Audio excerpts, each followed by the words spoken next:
Presentación y agradecimientos.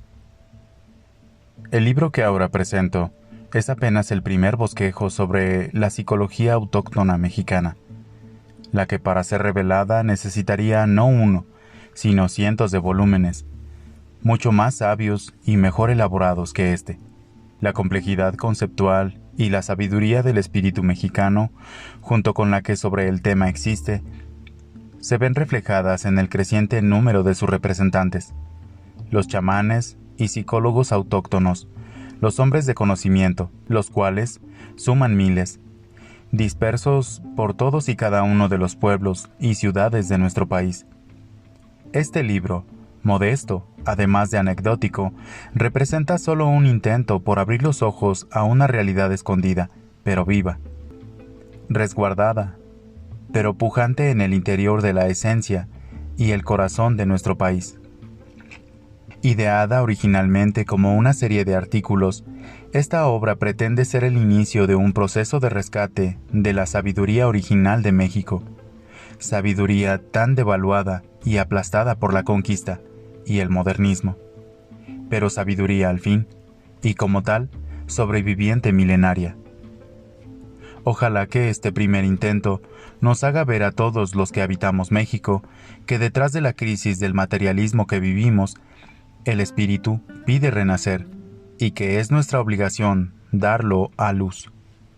Quisiera agradecer a todas las personas que hicieron posible este estudio, en particular al licenciado Miguel González Avelar, secretario de Educación Pública, quien ha apoyado y estimulado mi interés en el conocimiento del México indígena, a Teresa Vale por su apoyo incondicional, a Jenny Lewis por su magnífica labor de edición, a Mónica Birches e Ixtlacihuatl Carrasco, quienes realizaron la ardua labor de transcribir los estudios y las entrevistas a partir de las grabaciones magnetofónicas, a Emilia Flores Melo, quien se encargó de computarizar, ordenar y analizar los datos, a Guadalupe Ruiz Ávila por su colaboración, a Francisco San Román y Henry Bergonzi por su entusiasmo y responsabilidad al aceptar publicar los resultados de la investigación en los volúmenes de esta serie.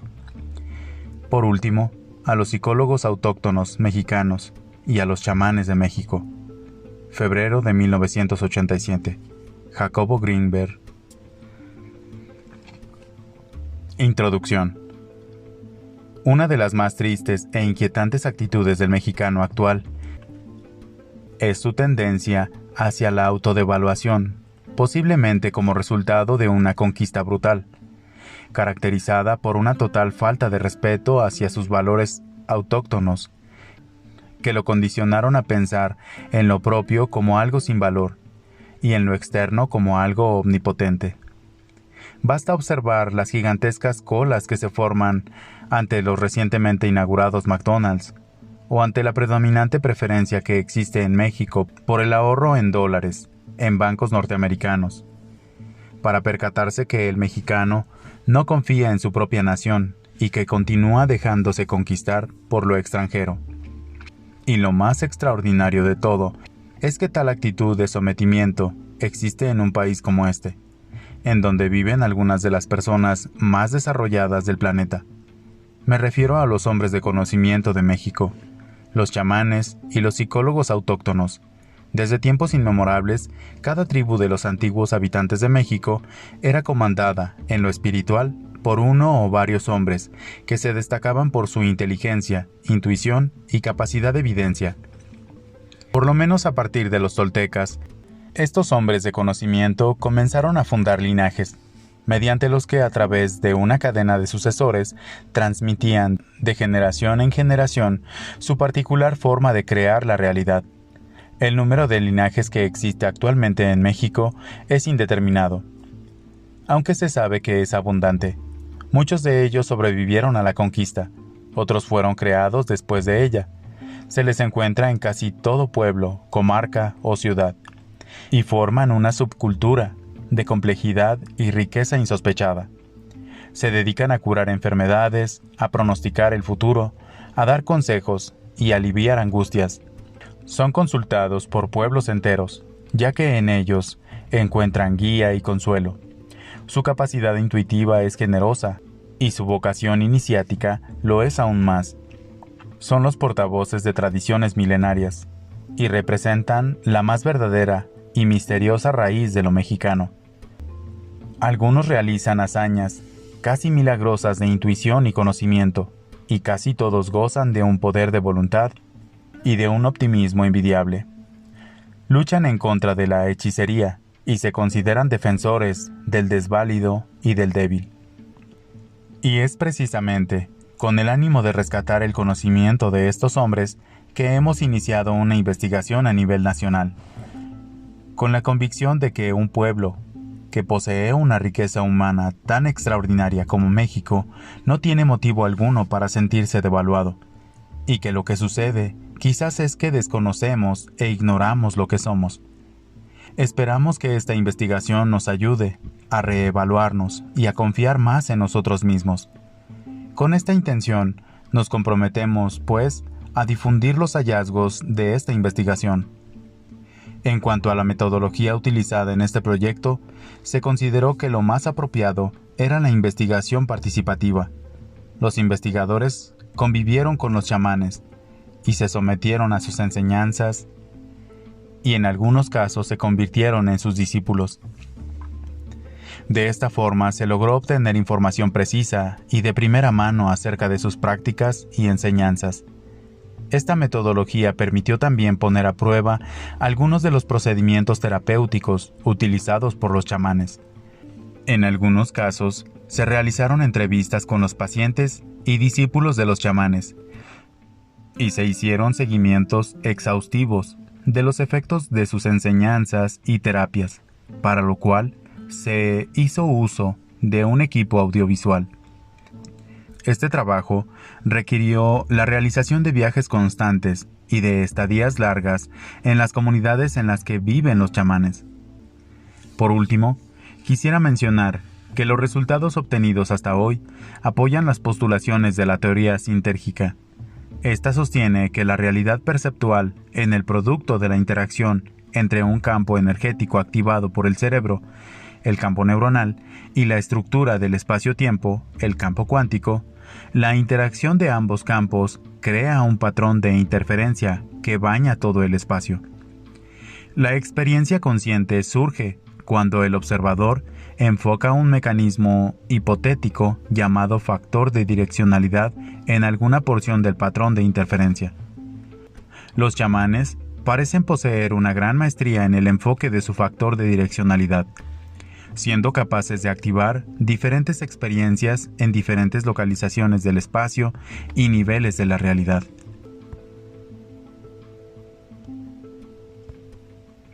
Capítulo 1. Don Lucio de Morelos. El primer encuentro. Introducción.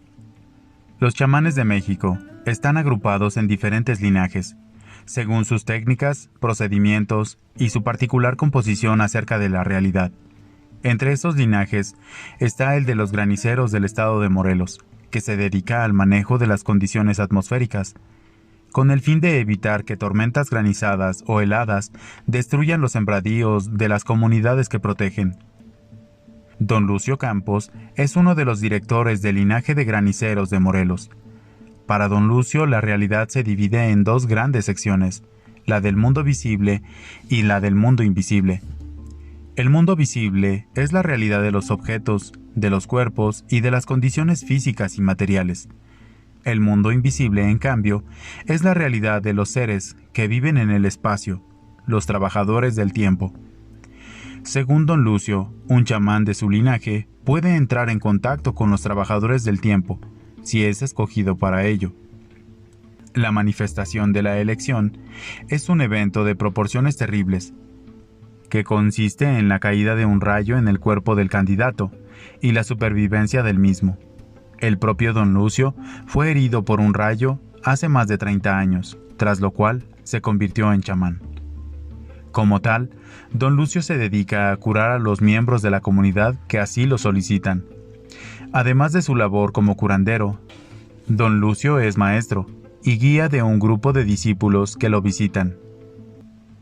Una vez al año, el 5 de mayo, este chamán junto con los miembros de su linaje y sus discípulos realizan una ceremonia en el Caleca, una cueva localizada entre los volcanes Popocatépetl e Iztaccíhuatl.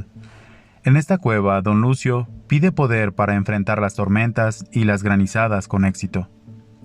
La vida cotidiana de don Lucio transcurre como campesino morelense, dedicado al cuidado de su milpa, de sus animales y de su hogar. Casado y con varios hijos, don Lucio afirma que su labor como chamán debe mantener un equilibrio sano y una integración sin roces con su vida como marido, padre, abuelo y campesino. Don Lucio dedica un lugar especial en su casa a su altar, en donde practica sus artes de curandero y su magisterio chamánico. Fue a través de un amigo que me enteré de la existencia de don Lucio. Mi interés por el estudio de las concepciones relativistas acerca del tiempo me hicieron ir en su busca. El siguiente es un relato de mi primer encuentro con él.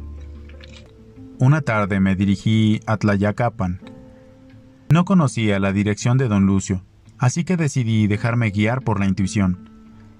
A la altura de un granero, reconocí una choza extraña y pensando que ahí vivía don Lucio, la exploré. Después de ese y otro intento fallido, opté por preguntarle a mi amigo la dirección de don Lucio. Mi amigo antropólogo, experto en chamanismo y cineasta experimental, me informó en dónde podría encontrarlo. Salí de Tlayacapan y en el camino me envolvió una tormenta terrible. Unos niños me hicieron dudar de proseguir la marcha, y eso hizo que me encontrara a don Lucio en su camioneta, en la carretera. De todas formas conocí a su familia. Su esposa, una india bellísima, y ya entrada en años, me impresionó por la pureza de sus rasgos, con arrugas que le surgen de los ojos en dirección lateral, las mismas arrugas que don Lucio tiene. 2 días más tarde volví a encontrarme con don Lucio. Salí en la mañana de la Ciudad de México y a la hora de la cita me hallaba apenas en el mirador de Cuernavaca. Me sentía cansado y de mal humor. Después de dormitar unos instantes, sentí de pronto la necesidad de irme. Puse en marcha el automóvil y en menos de 6 minutos ya estaba en Tepoztlán. Algo pasó, pues a la velocidad con la que viajaba, este trayecto dura 12 o 13 minutos. Parecía que una fuerza me hubiera tragado y después depositado en Tepoztlán. Más tarde, don Lucio me recibió amablemente, ofreciéndome una pequeña silla en su cuarto de los altares y ofrendas, repleto de imágenes de santos y cruces, colocados en el centro de una mesa. Después de saludarnos y preguntar por mi origen y lugar de residencia, sonrió abiertamente y me cuestionó. ¿Qué se le ofrece? Me sentí obligado a explicar mis intenciones. Le platiqué de mi trabajo y mi convicción acerca del tiempo como puerta de acceso a la sabiduría. Después de la explicación, guardé silencio.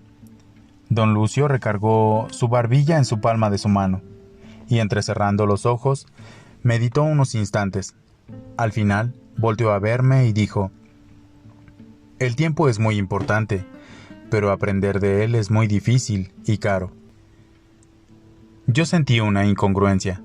No podía mezclar lo económico con lo espiritual, y menos tratándose de un indio. Fui criado por una india, la que al morir mi madre ocupó su lugar en la casa. Conocí la belleza, la pureza y honestidad que esconde el alma y el corazón de un indio. La referencia que don Lucio hacía acerca de lo caro que iba a salir mi aprendizaje me dejó confuso y alarmado. Sin embargo, sabía que algo en su cara no coincidía con el factor monetario. Don Lucio seguramente estaba probándome. Cuando llegué a esa conclusión me tranquilicé y le dije: «Pues usted dirá, y ya veremos si me alcanza». Don Lucio lanzó un y después de meditar otro momento, cambió abruptamente de tono. «Se necesita mucho entusiasmo», dijo suavemente. «Y además, el riesgo es alto. La gente del tiempo es muy dura, y ahí no existen caminos». Pensé que había escuchado mal. Don Lucio hablaba de gente del tiempo y mencionaba un lugar específico en el cual habitaban.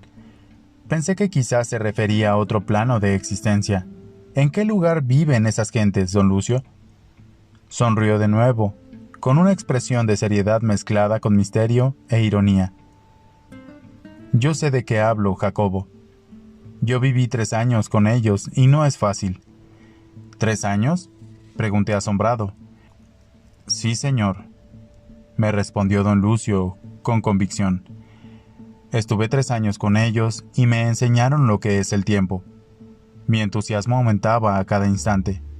Creo que si hubiera conocido a don Lucio unos meses antes, no le hubiera creído, pero ya aceptaba la realidad de otros planos de existencia. Yo quiero saber más, don Lucio. No me importa lo que tenga que hacer. Además, acepto el riesgo. Don Lucio me miró de nuevo y una expresión que interpreté como de confianza asomó de su rostro. De nuevo pareció meditar un instante antes de hablar. Veo que existe entusiasmo y fuerza. Eso es lo que se necesita. Lo que quiero saber son las intenciones que tiene. Mi intención era saber y volar. Así literalmente, sin embargo, no sabía cómo explicarlo.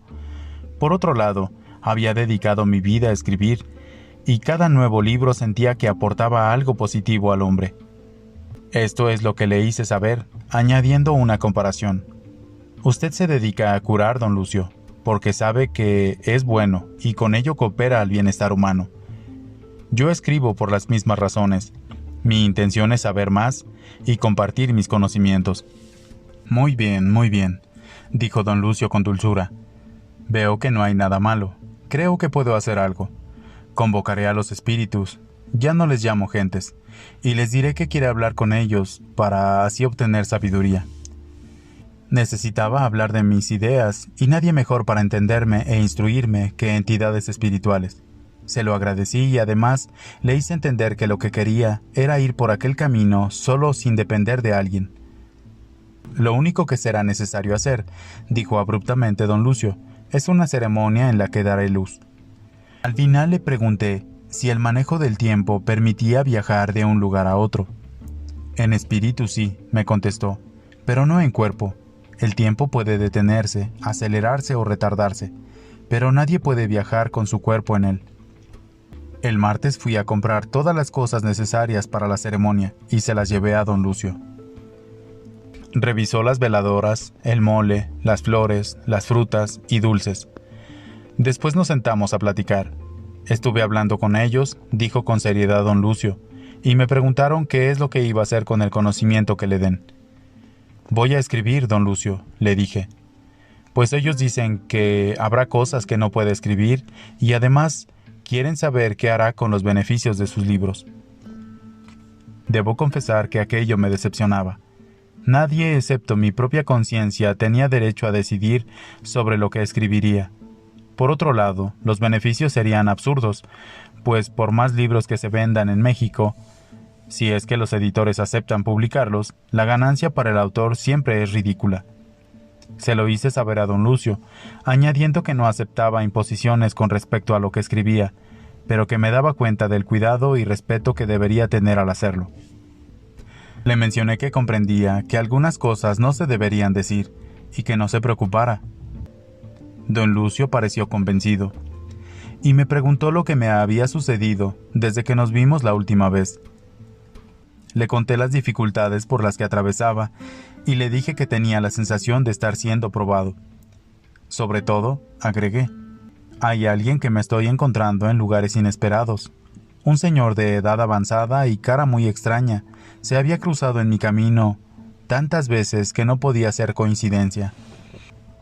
Don Lucio pareció preocuparse, y me hizo varias preguntas acerca de las características del señor.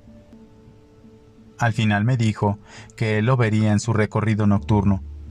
Si es de ellos, dijo sonriente, me lo traerán, y si no es de ellos, ya se verá qué quiere. Al despedirme, me explicó la razón de las veladoras que me había pedido para la ceremonia. Dijo que al prenderlas, él se daría cuenta por el tamaño de la luz de la respuesta de los espíritus. Al principio me había solicitado 6 veladoras, pero en esta ocasión duplicó la cantidad. Es porque la cosa es más seria de lo que creía. Se necesitan 12 por los apóstoles, dijo seriamente. También me pidió alcohol y puros. La razón que me dio es que en la ceremonia estaría gente de todas las edades. Se necesitaba alcohol porque cuando esa gente vivía en el mundo, no existían bebidas como las de ahora. Para los niños me pidió chocolates y dulces. El jueves llegué 30 minutos más tarde de lo convenido. El nietecillo de don Lucio me saludó por mi nombre y su abuelo me explicó que antes de iniciar la ceremonia iba a hacer un trabajo en el monte con uno de sus discípulos. Decidí acompañarlo y tras caminar un buen trecho nos encontramos en una pequeña explanada rodeada por campos de labranza. A 2 o 3 metros del lugar en el que el discípulo de don Lucio había sentido el inicio de su enfermedad, había un árbol dañado y quemado por un rayo.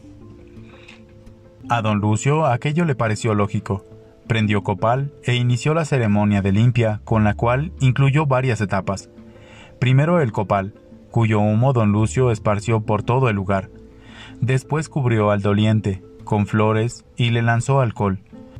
Por último esparció una limonada en todas direcciones. Y con 2 palmas en las manos, ahuyentó y desenredó. Así dijo después, que los espíritus se habían posesionado de su alumno. En el camino de regreso le pregunté que si él podía ver los espíritus y me contestó con un claro que sí, si no, ¿cómo le haría para curar? Por fin llegamos a su casa. Mientras habíamos asistido a la limpia, la esposa de don Lucio había puesto las flores, frutas y veladoras sobre la mesa. Don Lucio explicó que los males de sus discípulos también lo eran de él, y por lo tanto debía curarlos y cuidarlos como si fueran hijos. La ceremonia se inició con el encendido de las veladoras. Don Lucio veía las flamas y, de acuerdo con su altura y coloración, lanzaba expresiones de contento o preocupación. Después hizo la introducción frente a la asamblea de espíritus, diciendo que él me recomendaba y hacía hincapié en mi entusiasmo, buena fe e intenciones. Don Lucio seguía viendo las flamas y anunciando que todo iba bien, que no tenía problemas y que había sido aceptado. Más tarde, nos sentamos a comer y empecé a hacer preguntas. ¿Existe la reencarnación? ¿Las gentes del tiempo reencarnan? ¿La conciencia se adquiere o se deposita en un cuerpo? Don Lucio reía entre las preguntas y contestaba una por una. La reencarnación sí existe, dijo solamente. Los trabajadores del tiempo nunca regresan y la conciencia se da. Discutimos luego acerca de la profecía tibetana que mencionaba a México como un lugar de inicio de un gran cambio de conciencia. El cambio ya fue iniciado, dijo don Lucio, y será muy grande. No me quiso decir cómo ni cuándo se había iniciado, pero me contó la historia del abuelo del discípulo que recién había limpiado. Era un hombre muy bueno, pero los rayos se la traían con él. El rayo le cayó 3 veces, y la última de ellas lo mató. Se convirtió en trabajador, pues estos siempre se van con los rayos. Ahora su nieto tiene un trabajo, pero se ha dejado, y por eso le vino su enfermedad. Continuamos hablando por varias horas, y al final quedamos de vernos el lunes para platicar acerca de nuestras experiencias. Nos despedimos, y don Lucio me deseó toda clase de bienes. A continuación, se incluye un relato de las impresiones causadas por don Lucio en Gretchen Andersen, quien en 1985 se incorporó a la investigación sobre los chamanes de México. Gretchen Andersen es investigadora especializada en Estados Unidos en culturas indígenas. Ya se ha escrito acerca del chamán don Lucio, y de hecho, desde la primera visita que le hice, confirmé mucho de lo que había leído y oído anteriormente sobre él. Encontré que era un hombre que saludaba afectuosamente a sus visitantes y que tenía un conocimiento profundo en su visión de la vida y de la realidad. La vida aparentemente transcurre en forma normal para este campesino trabajador, que diariamente labora en los campos de su pueblo, y enfatiza a los que lo visitan la importancia de proporcionar el pan para la mesa, especialmente en estos tiempos, cada vez más difíciles. Pero no todo lo que él hablaba es tan común o práctico, ya que también subraya nuestras obligaciones espirituales y nuestras conexiones con un mundo invisible, en el cual interactuamos con seres de otras dimensiones u otros niveles de existencia. Es un hombre equilibrado, y muestra cómo las consideraciones prácticas de la vida cotidiana se armonizan con un mundo de misterio, que muy pocos de nosotros hemos experimentado o comprendido. Mi primer encuentro con don Lucio fue en grupo. Me impresionó el interrogatorio riguroso al cual sometió a cada visitante, ahondando en alguna parte clave de su vida. Mientras que aparentemente hacía comentarios sencillos, dio la impresión de que no existía ninguna parte de nuestras vidas que le pudiéramos ocultar. Después de esta fase introductoria, habló de nuestros tiempos actuales y de lo que traería el futuro. Describiendo un panorama pesimista, habló de nuestra actual incapacidad de curar enfermedades comunes, que hasta hace poco se habían podido curar de una forma sencilla y efectiva. Un resfriado ahorita simplemente no es lo mismo que antes. No se puede curar con una aspirina y limón, observó advirtiéndonos de los problemas económicos y de salud que están por delante. Pero a la vez, parecía hacer alusiones a nuestras enfermedades sociales actuales, que no tienen ninguna curación conocida. Ofreció una solución posible a esta crisis, al mencionar a un hombre que vendría, un hombre con gran poder y sabiduría, cuyo destino sería el de ayudarnos a pasar por los tiempos difíciles. Me hizo pensar en las visiones apocalípticas de la llegada de un Salvador y de otra persona allí presente. Lo comparó con Emiliano Zapata de la actualidad. Parece que don Lucio a los 71 años todavía no había encontrado un discípulo o heredero que pudiera proseguir en su lugar. Ni ha encontrado a una persona con quien compartir sus visiones. Ni siquiera los curas que le habían visitado han podido hablar de los rebaños o de los pastores que cuidan a los rebaños. Muchos han venido a visitarlo y a aprender, pero hasta ahora no han superado los límites de la comprensión intelectual, donde no se toman apuntes con pluma y papel, sino que se les escribe para siempre dentro de la cabeza. Así, don Lucio repite frecuentemente: «Póngalo aquí», mientras escribe palabras invisibles en su frente. Aquí nunca se pueden perder o ser olvidadas.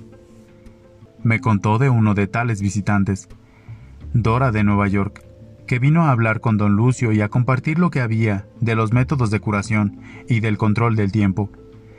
Después de varias reuniones, parece que las preguntas de Dora seguían aumentando, y en una ocasión, Dora finalmente preguntó a don Lucio si existía un libro escrito que contuviera toda esta información que ella pudiese leer. Respondió que sí, que claro que sí había, y se lo dio para que lo leyera. Riendo nos contó que cuando intentó leerlo regresó corriendo, protestando que era un escrito en griego. Aquí don Lucio pausó misteriosamente para mirarnos, a ver si habíamos entendido la broma, y luego siguió riendo. Según don Lucio, Dora todavía tenía mucho que aprender acerca del control de condiciones atmosféricas, puesto que había tenido que enseñarle algo tan elemental como la producción de nubes y de rayos. Ilustró este punto al decir: «Mandas el rayo así», y con esto hizo un ademán de tipo magnético con las manos. «Y entonces le gritas a Emanuel del Popocatépetl a que mande una nubecita en esta dirección». Continuó con los comentarios de Dora, y cómo felizmente se despidió de ella, convencido de que ella sabía muy poco de estos asuntos. Al escuchar esta historia, estuve consciente de que gran parte de lo que nos contó don Lucio no quedó explicado por sus palabras solamente, sino por cada movimiento y cada gesto, y que su intención al contar las historias no era la de entretener, sino de darnos algún mensaje también, cuya comprensión dependía de nuestra capacidad de percepción para entenderlo. ¿Somos todos lo mismo, don Lucio? ¿La persona que observa es la que ve lo mismo en todos nosotros?, preguntó uno del grupo, y en la conversación habló sobre quiénes somos nosotros y sobre otros mundos. Don Lucio contestó la pregunta, diciendo primero que todos éramos diferentes, cada uno con su forma especial de ser y de hacer, pero el que ve, ve todo igual. Todos somos lo mismo en cuerpo y mente, en esencia. Sin embargo, a la vez somos diferentes. La idea se hizo más clara cuando dijo que todos venimos del mismo origen, de la misma respiración divina. Según él, las diferencias entre nosotros existen debido a los regalos que se han dado a cada quien. Estos regalos son los que nos hacen ser tal como somos, los que nos diseñan el tipo de vida que llevamos. Son dados, controlados y guiados por seres tales como los pastores y los trabajadores del tiempo. Don Lucio explicó que los trabajadores del tiempo existen en el mundo físicamente parecido al nuestro. Hay mujeres, niños, bebés, gente grande. Sin embargo, existe una diferencia importante, y es que su mundo existe en perfecta armonía y paz. Me explicó que existían los trabajadores de antes y los de después. Parece que todos hemos sido trabajadores del tiempo antes de esta vida, y que podemos volver a ser trabajadores del tiempo después. Al preguntarle a don Lucio cuál sería su próxima tarea después de terminar esta vida, contestó que haría lo que le pidiera el Señor, y no hizo ninguna referencia a lo que podría ser. Platicamos brevemente de estas cosas, y aunque todavía quedaban muchas más por explicar y cantidad de preguntas por hacer, decidimos esperar hasta la próxima visita, ya que don Lucio estaba cansado. Antes de irnos, don Lucio nos dio una limpia a cada uno de nosotros, o como prefiero decirlo yo, nos dio uno de sus regalos. El olor a hierbas y alcohol invadió el cuarto, mientras don Lucio repetía su bendición a cada uno, palmeándonos la cabeza, espalda y pecho, con un líquido especial, y bendiciendo nuestras manos, por los trabajos que realizarían más adelante. Últimamente don Lucio había estado enfermo, así que cortamos la visita para permitir que descansara, dándole las gracias por el tiempo y la energía que había compartido con nosotros.